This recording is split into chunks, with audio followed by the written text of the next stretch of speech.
klub ribuan orang yang lampunya bisa keluar masuk. Ada bulu-bulu merak, ada bulu cendrawasih. Joki pernah ngerimik Kus-Plus. Ya, dah kapok.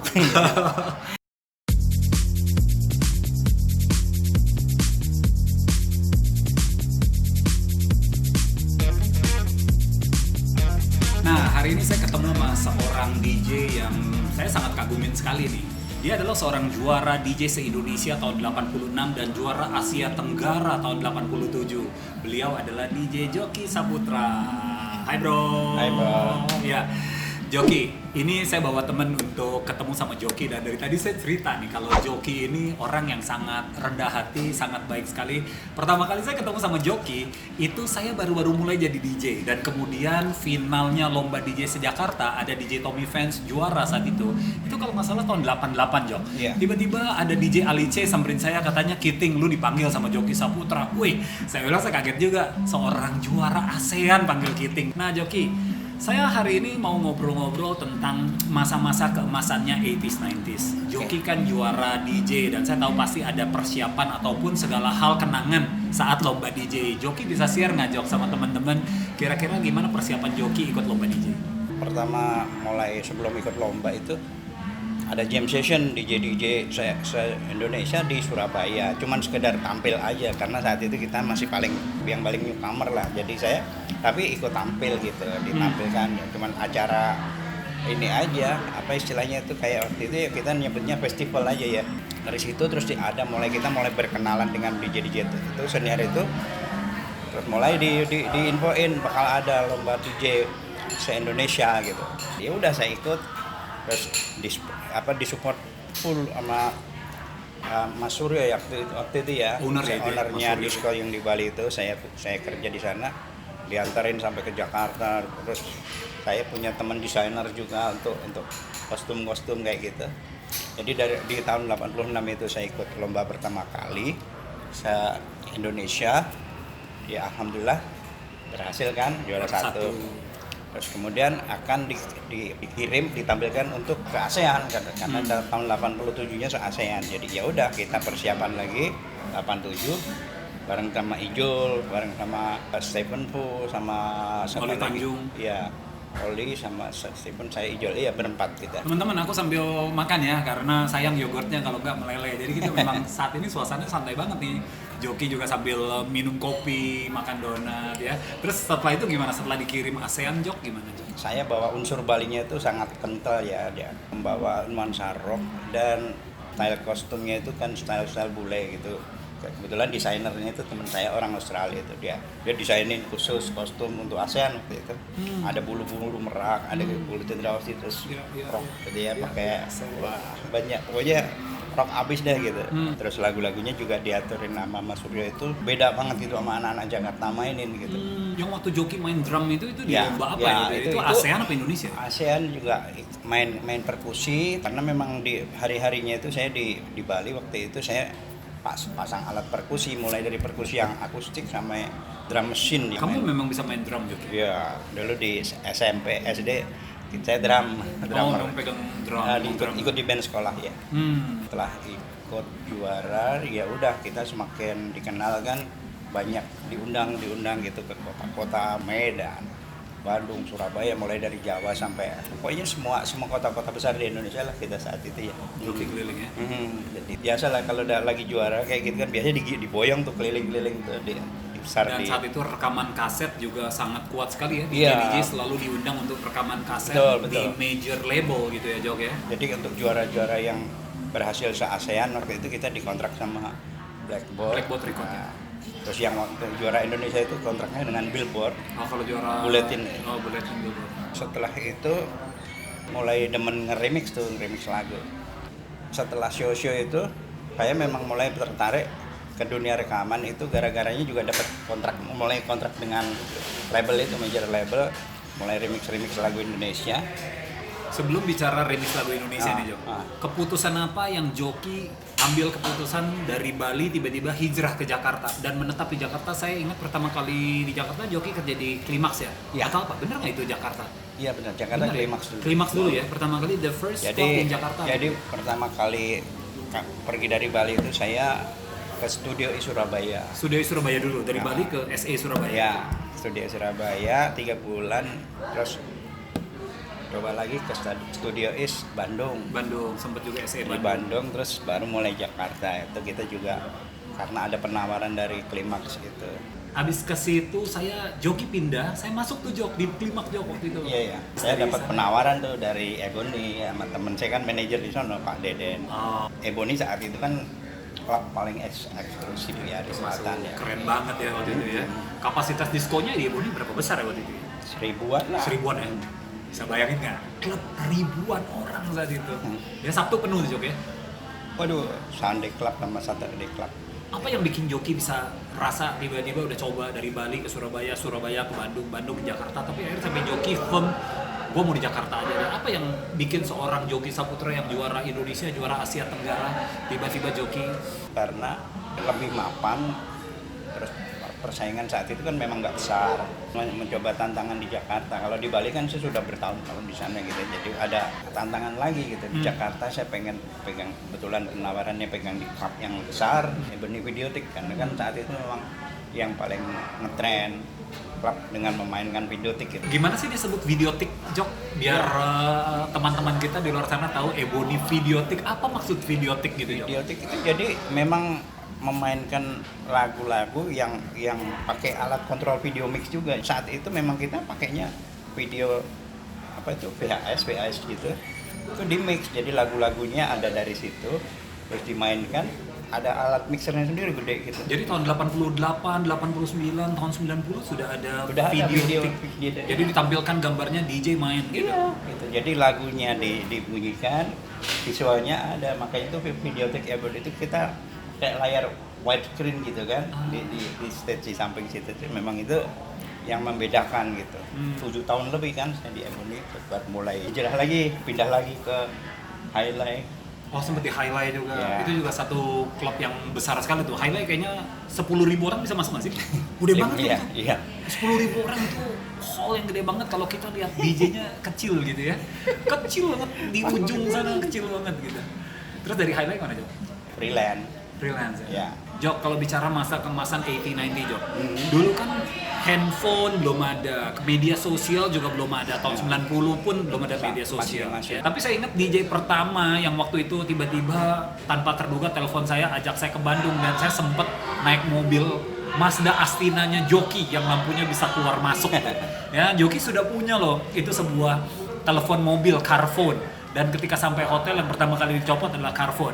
Nomornya 9 angka. Joki masih ingat ya, Jok? Nah, udah lupa. Saya masih ingat, dia lupa.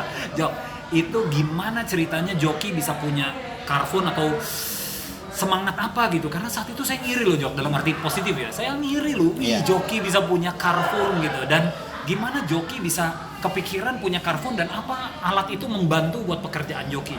Iya, karena saya waktu itu mulai dapat kontrak ya dengan recording Indonesia, remix lagu-lagu Indonesia, disco dangdut kayak gitu. Akhirnya ya saya bisa lumayan, bisa kredit rumah, bisa beli sesuatu. Beli itu karena memang kebetulan saya perlu komunikasi dengan produser yang ngontrak saya waktu itu nge-remix lagu-lagu kayak lagu Indonesia dangdut gitu ya.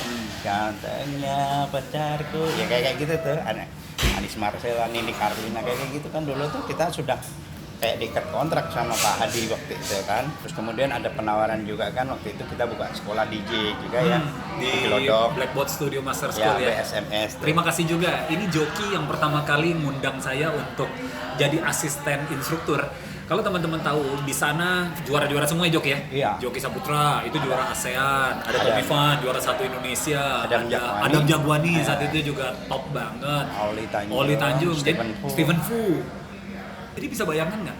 Mereka nih show-nya lagi banyak banget, sehingga mereka perlu asisten instruktur. Tanpa diduga, Joki bisa bilang, Kiting mau nggak tuh jadi asisten instruktur? Jadi materi dari mereka, saya cukup bantu ngawasin ya Jok ya? Iya, Kiting lah untuk replacement saya gitu Iya. saat itu. Karena saya yakin aja waktu itu Kiting punya bakat besar dan kualitas sebagai instruktur ngajar-ngajar. Saya pikir wah kayaknya memang tepat gitu, orang yang tepat saat itu. Saya pikir dia inilah ya the best. Justru ini Joki merendah nih teman-teman. Saya justru gara-gara di Black Box Studio Master School, saya jadi punya pengalaman dan pede ya. Buka di top 10 DJ School, Ya, kemudian benar. buka sendiri di Bis Mixing ya Joki. Ya benar. Feeling saya nggak meleset gitu loh. Jadi untuk menggantikan saya kan perlu seorang yang benar-benar bisa dipercaya. Lumayan ya dapat bekal ya, modal. Ya, benar, dan juga dapat sampingan saya itu.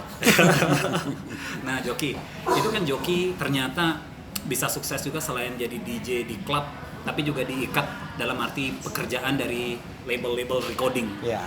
Saya tahu Joki pernah nge-remix satu lagu ataupun satu album dari penyanyi terkenal yaitu Kus Plus. Ya betul. Nggak banyak dulu DJ Indonesia yang punya kesempatan dipercaya sama penyanyi terkenal untuk meremix. Gimana ceritanya Joki bisa ketemu Kus Plus dan meremix lagu-lagu kayak Bis Sekolah yang kutunggu gitu ya. Terus ada Diana, terus kemudian ada lagu Darah Manisku, Pelangi. Darah Manisku. Joki cerita dong kira-kira gimana Kus Plus bisa ngajak Joki untuk remix lagunya. Mengenal dunia MIDI musik, saya bekerja sama dengan musisi, dengan arranger gitu ya, namanya Dodi Sukaman. Terus direkrut sama Paulo yang toko piringan hitam, ditawarin mau nggak nggarap ini lagu Kus Plus ini satu album, mulai Darah Manisku, Bisa Sekolah, Bunga di Tepi Jalan, Pelangi, Pujemu, terus Tuljaena. Dia merupakan kebanggaan juga ya sampai akhirnya diundang ke Kang Ebet segala macam. Kita interview di RCTI ya waktu itu saya nonton ya. tuh ya. Itu karena memang merupakan sesuatu yang belum ada saat itu. Iya, Ya kita ya itulah saya suka membuat sebuah terobosan yang saat itu saya pikir belum ada yang bikin. Ternyata kan nggak sia-sia juga, alhamdulillah kan. Dan sampai sekarang pun lagu itu masih bisa dipakai ya. Dan ada lagu Tragedi Buah Apel ya. Ada, tapi yang bukan original ya, dinyanyiin lagi oleh Oni Sumla. Oh itu sudah di cover ya. Terus Bimbi bikin juga. Itu kayaknya ada suara orang rap, itu siapa yang nge-rap ya di situ ya? Yang ada di lagu Bimbi ada orang rap. Ada ya. Saya malah rasanya suara Joki, lupa. Iya. Kebanyakan Kebanyakan remix aja. Iya. Terus soalnya kan saat itu ada yang independen label gitu pengen remix lagu-lagu Indonesia. Penawaran kayak gitu sih ada yang ya itu alhamdulillah lah kita semua banyak. Saya ingat sekali waktu Jok era-era di Indonesia itu lagu-lagu DJ yang remix tentunya ya dibikin ke dalam piringan hitam, dicetak kayak Kus Plus dan lain-lain ya. Dan itu sepertinya diekspor ke Singapura. Saya waktu itu ke Valentine Shop di Selegi Road Singapura. Orchard Road ya. Ya, sepertinya ketemu satu orang Singapura sana, dia surprise ketika saya bilang saya DJ dari Indonesia dan dia tanya apakah kenal Joki gitu. Dan dia seneng sama lagunya. Kayaknya waktu itu serinya ada lagu apa di Singapura ya, nggak tahu. PH-nya di sana juga dijual tuh kayaknya. Iya. Apa ada American, yang Wild Mix apa-apa ya, gitu ya. Wild Mix yang American Sweet, terus kemudian ada lagu Aduma gitu. Itu memang dicetak sampai ke Asia juga dijual. Iya, marketingnya ke sana juga. Kan melalui Amerika kan dia bikin cetak vinyl di sana, dikirim lagi ke Singapura mungkin dia titip ke sana terus baru dibawa ke Indonesia gitu. Prosesnya saat itu begitu. Kebanggaan juga sih lagu untuk jadi ke vinyl ya. Kita biasa dapat vinyl dari luar gitu.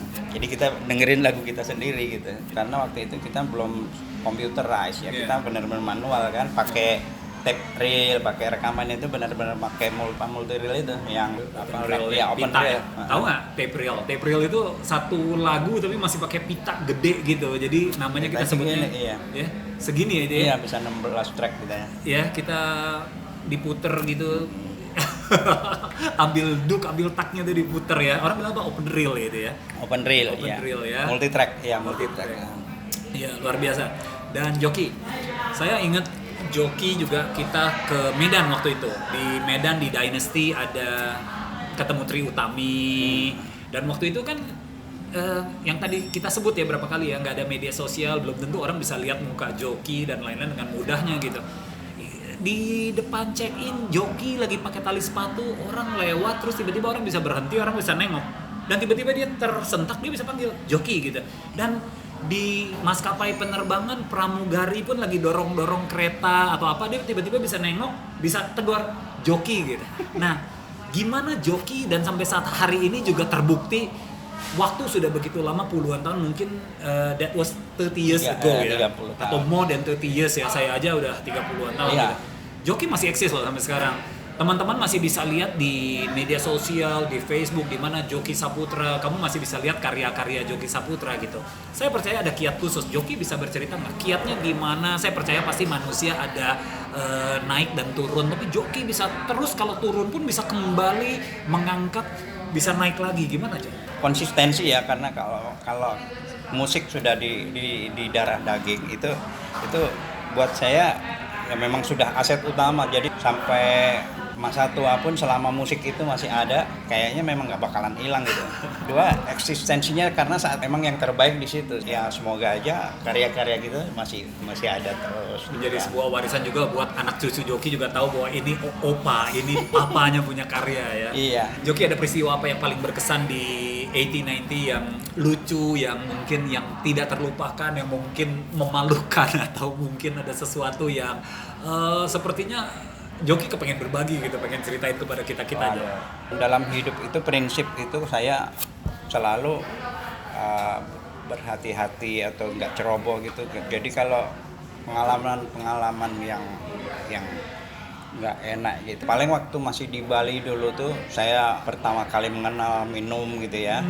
Itu sampai diajakin sama bule-bule gitu tuh sampai nggak kuat berdiri, sampai jalan, sampai pulang ke rumah, sampai depan pintu aja nggak bisa merangkak. Itu di situ akhirnya saya dari mungkin ini memang bukan, ya saya udah begini rasanya mabuk, nggak enak gitu ya. Jadi saya udah kapok. Oh, justru itu di Bali ya? Iya, di Bali tuh. Udah itu aja sih. Ya. Terima kasih ya, kita udah bersama-sama dengan Joki Saputra, dan saya ajak semua teman-teman untuk terus ikutin saya karena masih akan ketemu DJ legendary-nya Indonesia, dan kita akan ngobrol kenangan-kenangan 80s, 90s. Sampai ketemu.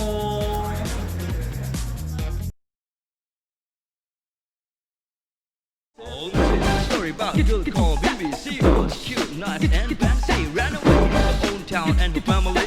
Saw her beauty in the wonders of a city.